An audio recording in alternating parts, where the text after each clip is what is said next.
Hey everybody, thanks for watching. I'm here in Hermosa Beach with Scott Lynn. Hey Scott. How you doing, man?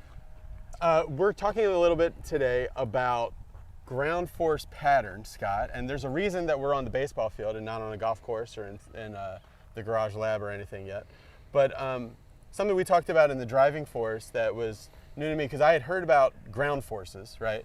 But then the real revelation for me, as far as like consistency and making good ground forces happen again and again, is a ground force pattern. So what does that mean to have a good ground force pattern? I mean, the thing we found that was the closest thing to a universal truth in the golf swing was that everybody has a lateral shift and then a rotation and kind of a vertical force at the end. So I would say that would be the closest thing to a pattern. And then the amount that you use each one of those is different between golfers. So you have golfers a little more horizontal, more rotational, or more vertical. And so dialing it into the individual golfer is going to be important. And I think that's where building your warm-up to build your own pattern, I think, would be super important. Okay. So yeah, and then in the ground force pattern, it's not just like the sequence that you go down, which it is too, but it's starts even before the club goes back, doesn't it? Like, sure. So stuff's happening before even the club goes back, is that right? Yeah, so you'll see a lot of ground forces, especially in the long drive guys, that we're starting to figure out. And I think it was Kyle Berkshire who kind of started with the stomping kind of thing, and every other long drive or long hitter that I've seen since then, even if their feet aren't moving, they're doing that as they kind of rock back and forth. They're creating that force between their feet and the ground before the club even moves away from the ball. So there's some kind of connection that guys are using between rocking and then rocking kind of leads to rotation. Sure. I know Drew talks about this a lot. Yeah. So how does, because I know that this would just be like no rotation, just pressure only. But then that's getting my center moving a lot. Yeah. And then this would be pressure then with some rotation. So that's always my question with this stuff. When you're building a ground force pattern and you want to use ground forces, because when I see people that have watched the videos with us that have just tried to do it on their own, they start getting a little too Swayze. This way, this way, this way. Like Patrick. Yeah. Exactly. Yeah, they get Swayze in a lot. So how do you get a ground force motion but be able to like still hit it on the button and not moving too much? Yeah, that's where, I mean, I find my own swing, I do get a little too much lateral, and that's where I think of actually pushing my trail foot towards the ball as I take the club away.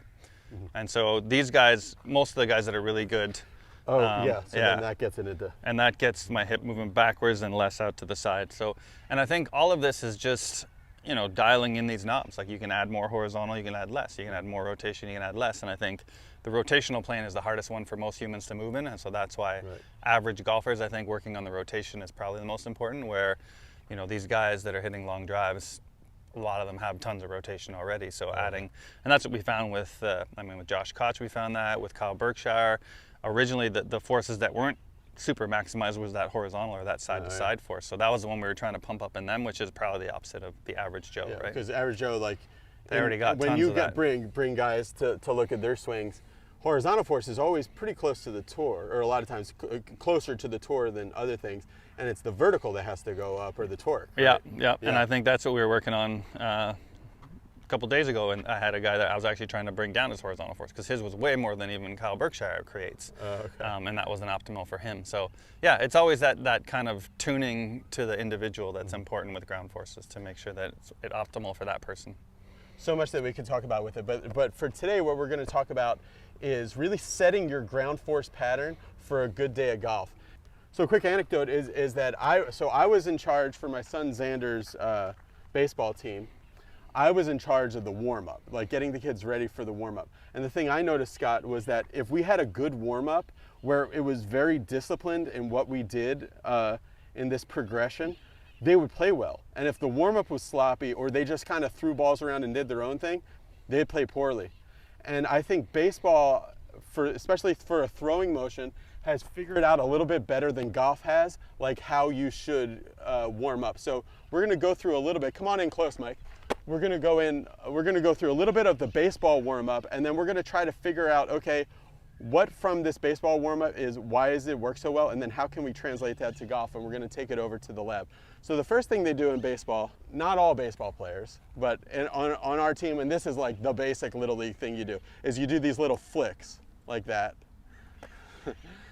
So you flick it back and forth to each other, just like with the wrist. So obviously there's like almost no ground forces going on here. You're just getting this little bit of flick of the wrist. So we do this for like, I don't know, a couple minutes.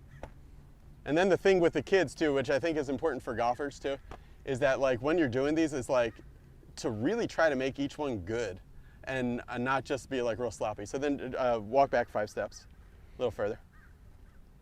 Okay, so then you stand face on like this, and you do, now this gets into kind of the rocking that you were talking about. So then on your target side, you rock until you kind of feel it. So we do 3, and then throw. So you rock kind of like 1, 2, 3, and throw. Yeah, I mean, this looks like a purely rotational type of throw. I'd be interested to know why you have to do it with your feet so wide. Because we find that when we try it with your feet really close together and see what happens, like even closer, so like right together. Oh, so it's like more of a... Yeah.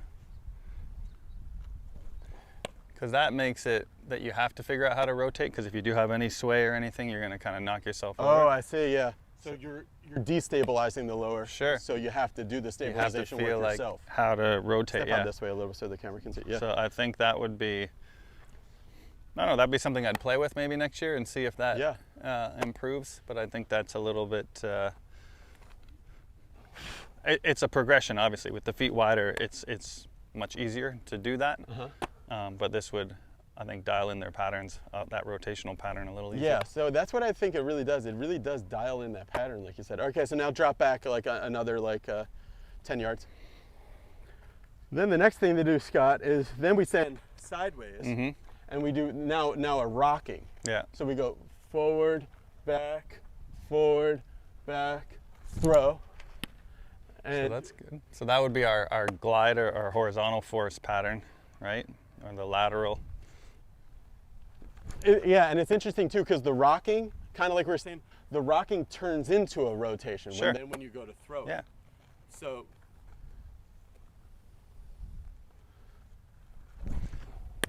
And with baseball, you may have to throw kind of face on at some point. You may have to throw side like that, like not facing the target. Yeah, in golf, you're always looking at the ball and the target's over here. So that would be something. I would even try the rotational one from this position. Okay, so now we're feet together. So like rotate. So we're going 1, yeah, 2, 3. That one's a little tougher, huh? Yeah, it's tougher. You really got to throw across your body. And you got to figure out how to get open, really. 1, 2. Oh, sorry, Mike. No, I got a ball. That's a challenge for sure. That is a challenge. I mean, that makes it a lot more difficult. Hold on, let me dial it in more. 1, 2. You clearly can't put as much zip on that as you can. And this is the whole deal with golf, right? So to be rotational from wanting to hit the ball that way and standing this way, it's not easy. No. Right? So do the lateral one. It's much easier, right? You can put a lot more zip on it. Oh yeah, zip and accuracy. Right. Yeah. But I think this would be if you could get better at this as a golfer, this would really improve and you can make it a hair easier by going a little bit wider. Yeah, it's like 2/5. Yeah. Okay, so we went kind of pure rotation this way, then we did rocking this way. Now go back another 10 steps, Mike, as we go through this. It's called a throwing progression. But what's weird, Scott, is that I found when we do this, the hitting is the thing that the kids do the best with. That, like, I think other Little League coaches, they just kind of do it just to do it because everybody does it. But the thing, if you really measure the metrics between how good the warm-up was and then how they hit that day, if the throwing warm-up was really good that morning, they hit well. I noticed that. All right, so then the next step, so we did rotation, then kind of rocking in kind of a lateral way, and then we do small hop and a throw. So this is similar to some golf drills we see with like a mini step drill, Happy Gilmore or something like that, or a step drill. So what do you see here, Scott, especially in the forces and stuff? I mean, anytime you're moving forward, I think we're really working on those braking forces, right? So learning to put that foot in the ground and break that horizontal momentum and then transfer it to your, in this case, to your arm and then eventually to the ball. Brakes, fire. Right. Yeah. And so I think that's any step drill too in golf, right? If I'm taking a step, that's going to really teach me to push that foot in the ground and create that breaking of my body to then transfer that energy to the club. Well, that's something that we've been working on and off together for 2.5 years, and that's something that I've always struggled with. Right. I think a lot of people do. It's was braking force, you know. And it's the one that in you know, Josh Koch and Kyle Berkshire is some of the highest braking force, or the highest braking forces I've ever measured, and Drew struggled with them originally, and now they're way higher. When we measured them last time at when we did that webinar, That's full swing. And yeah, and his speed's gone way up as well. So I don't think there's a coincidence there. So what is, when we're doing this and talking about ground force pattern, what is negative horizontal force? So that would be that last step. When you step this way, you're pushing kind of down and towards your target, and then the ground pushes you back up and away from your target. So it's stopping your forward momentum because your pelvis is literally translating. And like, think about it, if you didn't do that and your pelvis ended up in front of that lead foot, like, you got nothing on that one, right? No accuracy and no power. Right. And that's the thing that you see too, I think in baseball, like when it comes to like a shortstop throwing to first base, or in golf when it comes to accurate, like people say, oh, what do you want? You got to choose. You want accuracy or power? They actually go together, don't they? No, I agree. And that's where, like, you know, if a shortstop makes a play moving away from his target and has to make a throw, that's an extremely athletic throw because your momentum's going in the opposite direction. There is no forward momentum then braking. So let's see, if I try to throw to Michael, but I'm going this way, that's not much on it, and it's really hard to make sure that it. And that takes incredible body control and incredible. Whereas if I'm coming this way, much easier. And so and that's something that, you know, in golf you never have to do that. Whereas in a sport like baseball, you know, there's the odd time where you might have to do it, and that's where, you know. Yeah, you wouldn't have seen extreme athleticism. Or have the ball there, the target there, and go. Never. No, Happy Gilmore goes. They would hit it nowhere. Yeah. This way.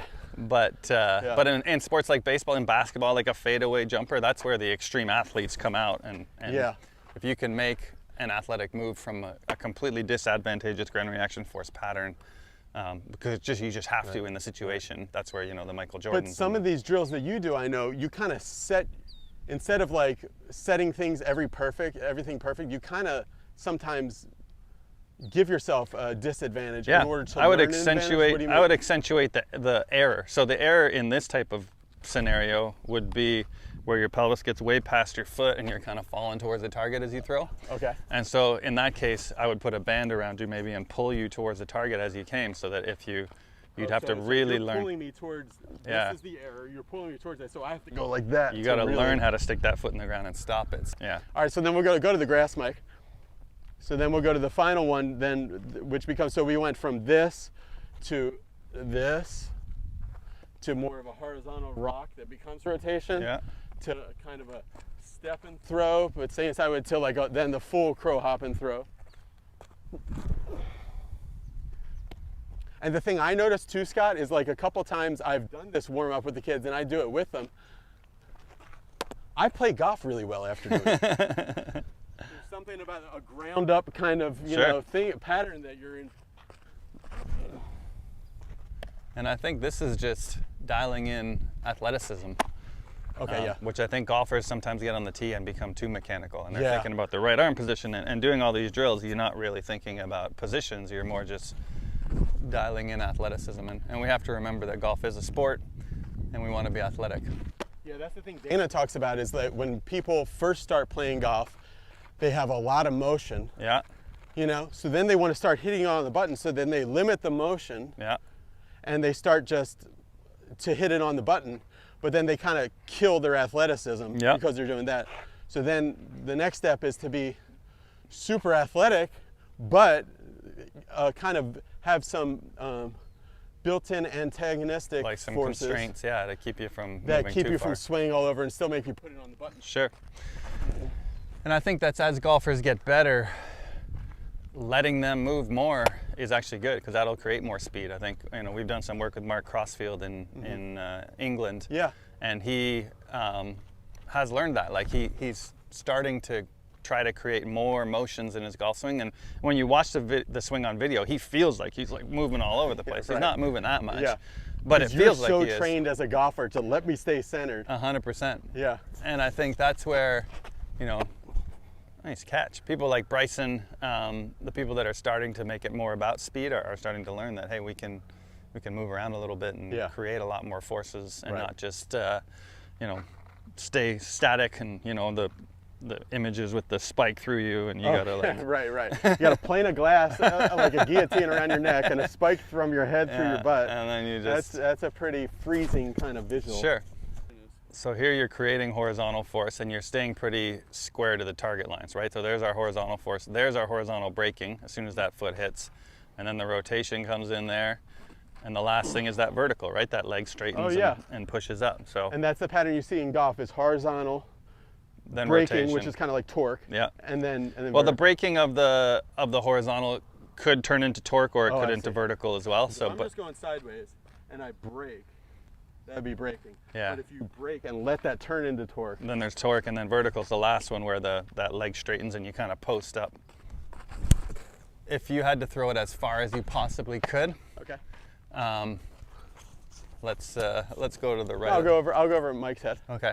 I'm gonna try to throw this as far as I can, Mike. And launch it. So like obviously to throw it as far as it's got to go a little higher up in the air. Then I think you'd see a lot more straightening of that leg, getting a little more vertical at the end. Let's see.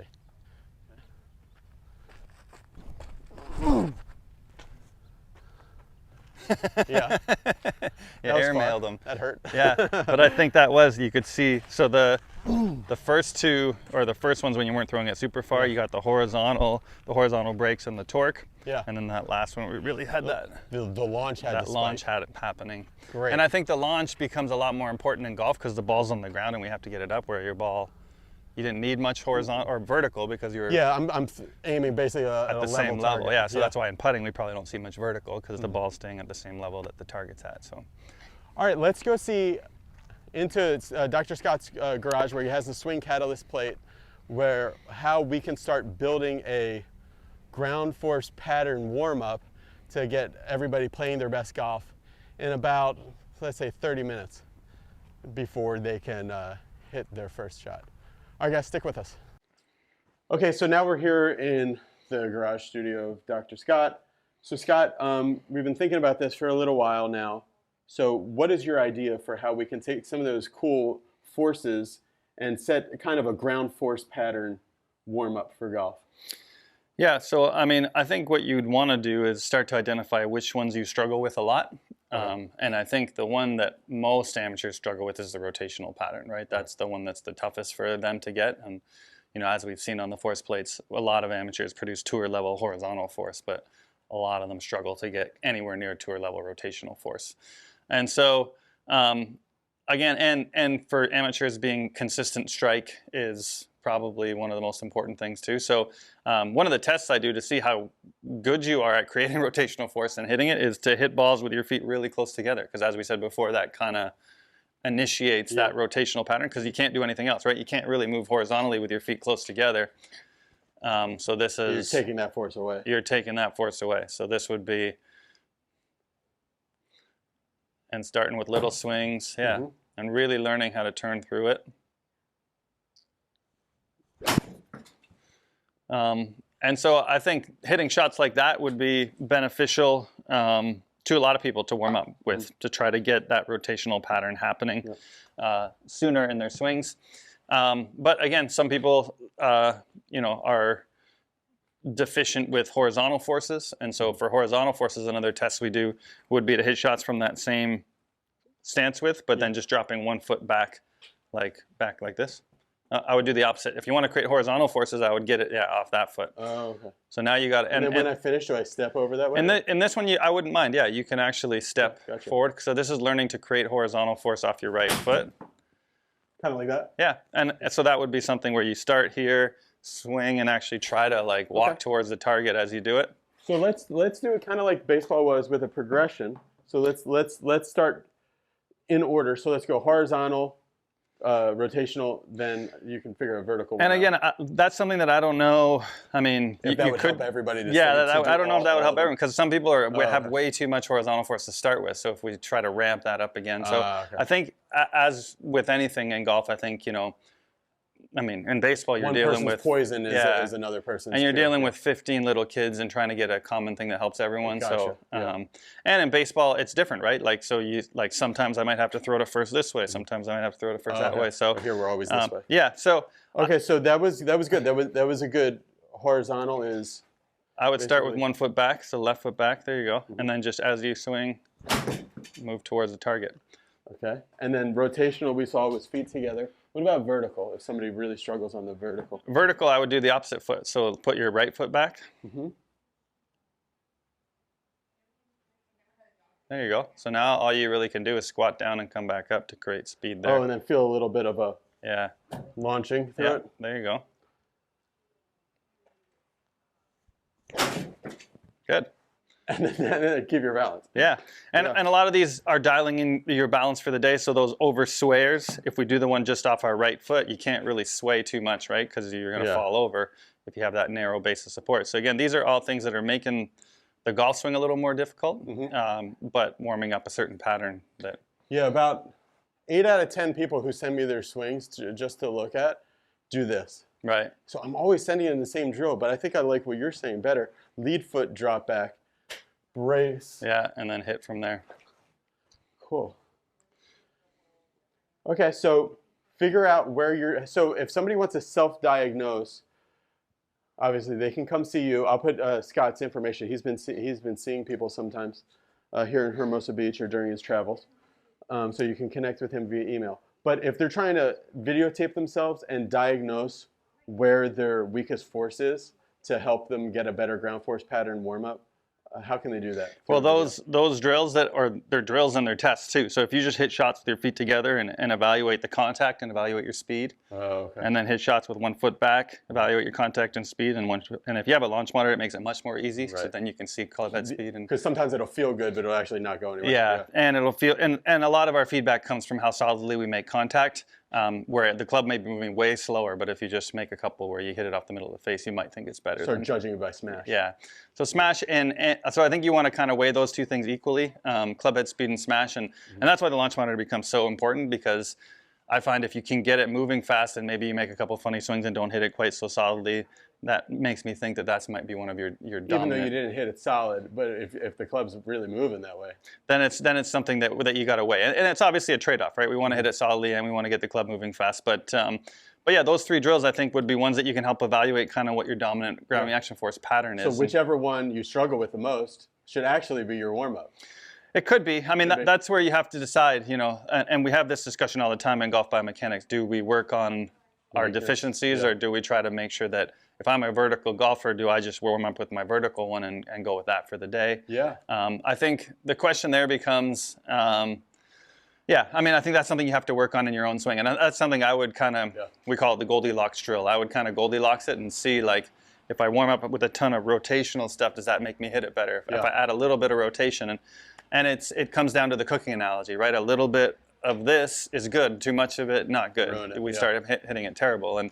And so I think you got to learn how to cook up your own swing for yourself. Yeah. And those would be 3 drills that you could work on and see, you know, do majority of one day, see how you hit it, see how you play. Yeah. Do the majority of one another day, see how you hit it, see how you play. And if you're on the range, what I would do is like Luke Donald's little like pods thing, where you take a pod of 5 balls and you do 5 of these drills, and then you hit them regular stance and be like, okay, which drill am I hitting the regular balls the best better with 100%. So I bake this in, and then I hit some regular balls, and try to put some data to it, like either a launch monitor or something, or as much as you can on the range to see where it's flying, and be like, okay, objectively, because some of them, like, you might really hate doing the drill, but you know, and spray it on the drill, but then the residual effects will actually help you of your normal swing. Yeah. So I think that's what we've learned from golf is, you know, everybody needs different ingredients in their swings to make it work, and so figuring out what your ingredients are and how do you cook it up to make it work for you for that particular day. So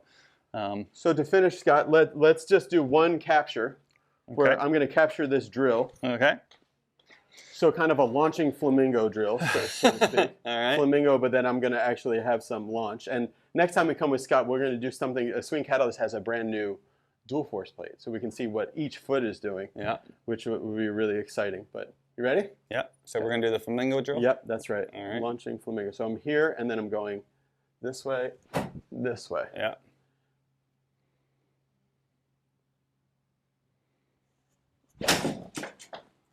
Oh, I hit it about as good as I can. Yeah. Yeah, 166 7-iron. I think that seems to be one of your dominant patterns. You seem to create a lot of speed. You seem comfortable in that drill. Yeah.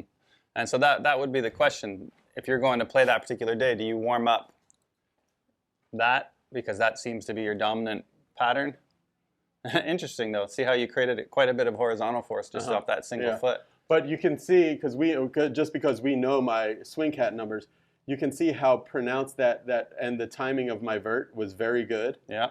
And it was for me, that's almost a singular bump. There is that second bump there, but usually my second bump is much higher. Yeah. No, that actually is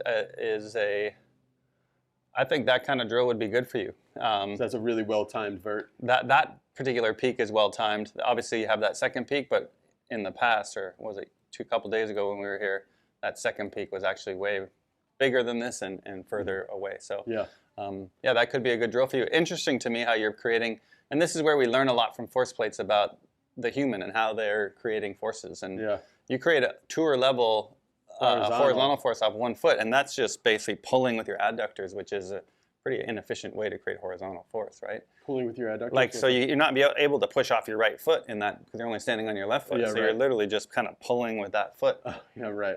Which is, it's really interesting that you can create that. So, and that's something that we'll find. Like, this force, this horizontal force, is one that a lot of amateurs don't struggle with creating. A lot of people create a ton of it. But then the problem is here where you have to put on the brakes. This negative horizontal force is a lot tougher. Obviously, off one foot. Right. So then if you're creating a ton of horizontal force towards the target and not that much negative horizontal force, that's why I fell off balance. That is exactly why you fell off balance. And you can see that it gets all shaky here where your nervous system kind of freaks out and is trying to put it on. And kind of like when we were doing the rocking drill with baseball, you can see before the club even went back, we can see quite a bit of horizontal and even torque forces before the club went back. Yeah, you're creating those negative forces. And I imagine it would be even more. Or you do. I mean, we saw it the other day. You had quite a bit more off your 2 feet. Off 2 feet. Yeah. So, and this negative horizontal forces. So I think the idea is, like, don't think like, okay, that you're going to hit it a lot more accurate because you're totally stuck and frozen to start. Right. Yeah, that's the concept of inertia. Overcoming inertia. So when your body still wants to stay still, and then jerking it into motion can cause a lot of inconsistencies. You want to flow into the swing. And I know you don't see any long drive guys or many very good players that stay very static before they hit it. They have some trigger or some initiator of motion. Okay, guys, thanks for watching. That was really cool. If you guys are interested in more about Swing Catalyst, you can go to the link below. They have really cool next level software and hardware that goes together to dig deep into the golf swing. And there is a special connection that you can make with Swing Catalyst to get a discount if you're a Be Better golfer. And if you're interested in seeing Dr. Scott about analyzing your own ground forces, contact Scott. The email is connected in the description of this too. Also, click the subscribe button. Thanks for watching. Bye. Quick announcement, guys. Because of the success of the Milo LYNN School that we're doing in Virginia, we're doing a second Milo LYNN School in Virginia, August 10th and 11th. It's a 2-day school at Williamsburg National Golf Club, and there are 4 spaces available. So I want to let you know about that. If you're interested, go to bebettergolf.net/school. It's going to be a ton of fun. Milo and I will be there. Beautiful course, and talking about these forces and this specific warm-up I've developed with Scott and some other people that I think can be tailor-made to what you need to do in your swing to really carry it into great rounds of golf. We'll be talking about that and a whole lot more at the golf school. So it's August 10th and 11th, Williamsburg, Virginia. So click the link in the top here, or just go to bebettergolf.net/school. You can sign up there.